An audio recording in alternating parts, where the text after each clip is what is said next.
And welcome back. Well, for many years now, I don't know, I think about 7 or 8 years, Officer Chris Goodwin has been the Public Affairs Officer for the local CHP down in San Juan Capistrano. And in just a couple months, he will be officially handing that off to our other guest today, Officer Aaron Rothberg. Nice to meet you. Nice to meet you. Thank you for having us. Welcome. So how many years has it been? It has actually been 11. 11? Oh, wow. Time goes by quick, doesn't it?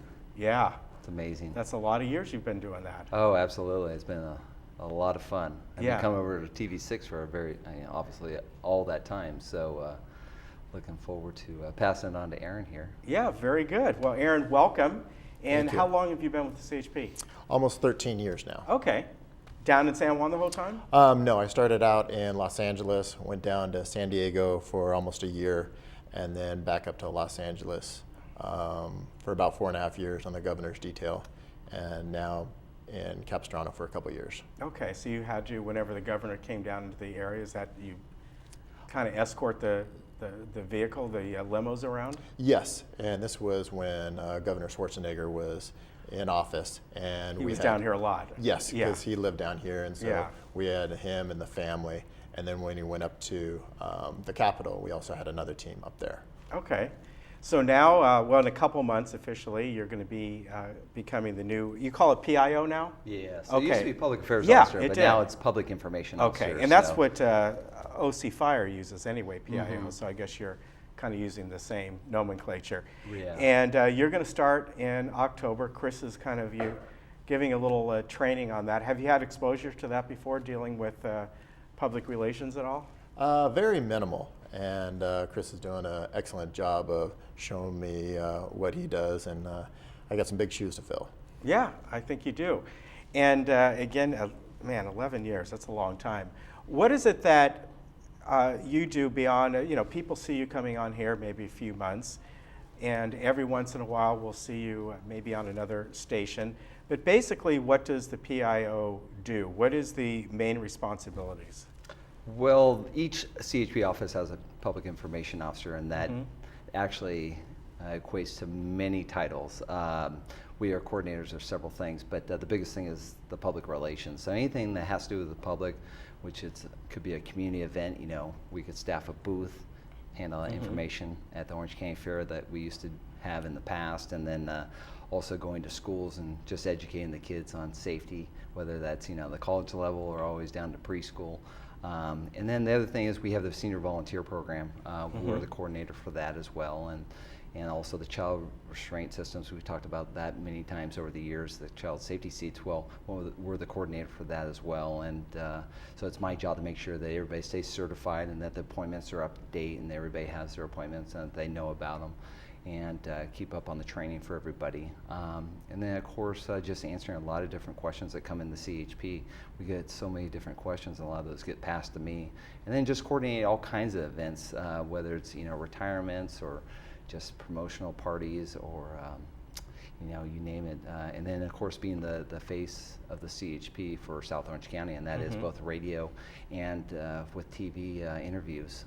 So you can see there's many other things that we do, but in general, that's what the PIO does for CHP. Yeah, and we've seen you at some of the events here as well that has been done by various clubs where you set up a booth down here, I think for one of the Transportation Awareness Day just Day. recently. Yes. Yeah, exactly. Denny Welch was in charge of that and setting that all up, and we've worked with her many times. Yeah, so you've done that, and I remember, forget how many years ago you brought on a senior volunteer. Oh, that's Seems correct. I recall. Yeah, it was, I believe it was Jack Roper, and it was nice to share what we have to offer at the CHP, and he was a good representative on TV6. So. Yeah. Are you still going to be doing the child seat part? Yes, they're going to still. We have field officers that come in and do weekly appointments. Okay. In addition to the PIO, so the good thing is in the old days it was just me. Now we have 9 people that actually do certifications for the public. So it's just not going to be myself. It'll be me and 8 other people coming in on a weekly basis doing those. Okay, that's good to know. Not that I'll need another child seat. We're kind of past well, we've that. already got you He's squared done away. it twice for me. I got personal service. So now you're going to start this in October. About 2 or 3 months of training? Yes, sir. Okay. And what are you patrolling right now? What been your areas? I know when Chris is going to go up to the 241, right? When you're done? 241, 73, 5, Ortega Okay. Highway, all those areas. Yeah. Okay, what about you? The same. We handle on the Interstate 5 down to the San Diego County line, and then basically up to Lake Forest. We have the 241, the 73, the Ortega Highway, and then also Ladera Ranch out in Coto de Caza. So it makes it nice. We don't have to stay in the same area, and you can switch it up. Yeah, that is. I think that's one thing that Chris has always talked about is that you do have very diverse areas. Really, you're not just seeing, I guess, up in LA, the constant traffic and freeways all the time. We got the toll roads, you got parts of Ortega and all, and it kind of makes it nice. Now, this is your first stint of doing the PIO here, and you're going to start in a couple months. What is it that you're kind of looking forward to?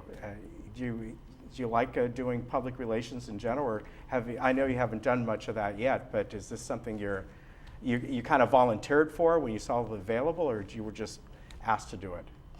There was a hiring process where anybody at the office could put in for Chris's position, and I put in for it, and I was lucky enough to get it. Really looking forward to getting out there and working with the kids. We had one event with preschool kids last week, and they're so engaging. They're so into having police officers over there. So looking forward to working with the kids on all different levels, like Chris said, even up to high school. And I think the CHP offers some very good programs as far as they do.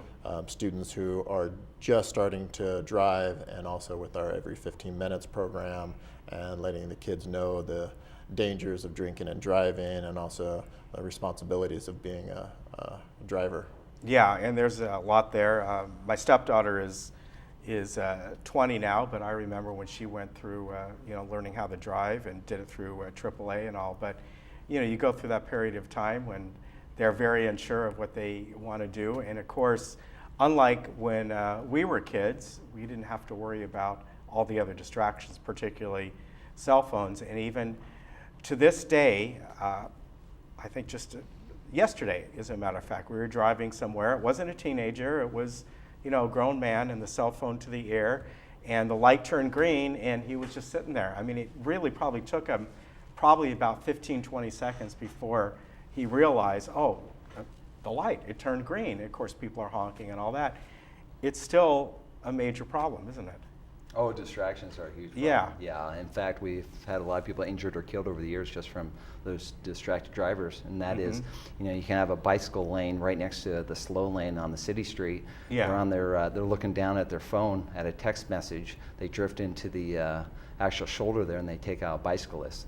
And that's a common occurrence throughout California or the United States in general. So, distractions, as you said, the person holding up the intersection there on a green light. You have failure to go through on a green light when you're sitting no longer at the red, and then also for being on the cell phone up to your ear in your hands. So there's two violations there. But the biggest thing is just that distraction of not slowing when the guy in front of you hit his brakes for some reason, and you're looking down once again at your phone. So cell phones have caused a different issue. They can be a great tool for us to get around and for us to obtain information, but when you do it while driving, that's a recipe for disaster. Yeah, it is. And here we are in the middle of summer. People are taking a lot of vacations, and probably more driving vacations now, just because it's a lot less expensive than flying. And one of the things that I think everyone should do, especially if you're driving through California here, is if you're going out, maybe driving 2 or 3 hours away, take a moment before you get on the freeway and look at the road conditions. And one of those is Caltrans has that. It's very easy. Just go online. Instead of giving you the website, just Google Caltrans road conditions, and it will come up, and it'll give you at least an overview of where you're going and what the conditions are, at least at that time that you start out, right? Yes, and most everybody has the smartphones, and you can look in there are different apps you can get on there for traffic conditions. And also a good idea is always just to go out there and check your vehicle, make sure it's safe, check the tire pressure, check your fluid levels, and if you can always just go down to your local Yeah. mechanic and have them take a look at it, and that might prevent you from breaking down on the side of the road and ruining your vacation. Yeah, and simple things, just making sure your windows are clean. We've all been that. Like the other day, we got a little bit of rain out there, and you get up to go, and it's enough distraction because your eyes will focus on maybe those droplets of the dirt on your windshield. Yeah. I think we've all been there. And then for a second there, you're distracted. So be prepared when you go. We talked a little about before we go on that there are apps that you can have on your phone that give audio instructions. And obviously there's Google Maps, which is good. One of them is the Waze app, which I'm holding up here. These are free.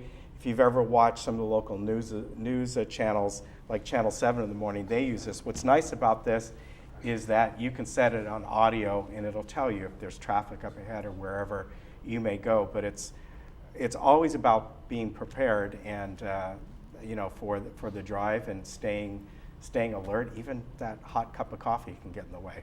Oh, absolutely. Yes. Yeah, I know. I watch a show called Cooks Illustrated in America's Test Kitchen on TV, and they actually did a thing about travel mugs and showing how bad some of them are because you go to hold them up, and the lid will completely block your vision, and that's what they tested. So they came up with some good choices. One thing I want to ask you about, it's been ongoing for quite a while, that exchange at the 74 and the 5 freeway. It's been a mess for quite a while. Do you have any dates on when that might be completed? Right at the Ortega Highway and the 5? You know, We're looking at 2015. It's a long project. It is. They have some major overhaul that they're doing there. In fact, people can actually go online, just Google and type in SR74 construction project. Okay. They actually have a full update there, and they can read all about it with all the different dates and what they're doing. And they have maps of what the new on and off ramps are going to look like. Some of them are actually cloverleafs, where you actually come in with a circle onto the freeway rather than just having a straight ramp in certain locations, depending on which direction you're headed on Ortega. So it's pretty amazing. And if you've been down there lately, you've noticed that they, through eminent domain, the cities or the state has actually taken over some of those locations that were there before. You had Yeah, some restaurants right. and some gas stations. Mhm. Those have been removed so that they can make way for the actual real estate that they need to put all those ramps and different configurations in. So Yeah. it's going to be amazing when it's done, but we all have to be really patient with it because it's Yeah. frustrating. Yeah, we have not really been on the freeway at that point. However, many times over the last, a couple months or even beyond that, we'll be going over the freeway on Ortega on the way to Dana Point or whatever it might be. And yeah, it can allow yourself extra time, even though it's the surface street. It may take you 20 minutes just to get through there just because of all the construction. So a couple more years, it sounds like, at Oh, least. absolutely. And if you're going to the city, say you're going to see the Mission, we highly Mhm. recommend you get off at either Junipero Serra or Camino Okay. Capistrano and make your way back over to downtown San Juan, because getting off at Ortega, you're right, the off-ramp alone is backed up, but then when you get onto the city street, it's really backed up at Del Obispo and Camino Cap there. So yeah, take the alternate routes if possible. All right, very good. Well, nice to meet you, Aaron, and Nice to we'll meet be you too. seeing more of you. And Chris, we'll probably see you another time or two, I guess. Or on the road. Or on the road, yeah, yeah. Especially if he's up for the 241 where I live. If you see me, just Look the other way? Yeah, look the other way, or unless you want to come by for a cup of coffee or something like that, then you could flag me down and we'll go have a cup of Starbucks coffee. is always good. Starbucks is great, yes. All right, nice to meet you, and we'll see you back here shortly. Thanks for both of you coming on. A lot Thanks of for good having advice us. for traveling around. Thank Great, you. thank you. All right, folks, we'll be right back in just a moment. The Baby Boomers Club, they're putting on a Woodstock event this coming weekend. Should be a lot of fun.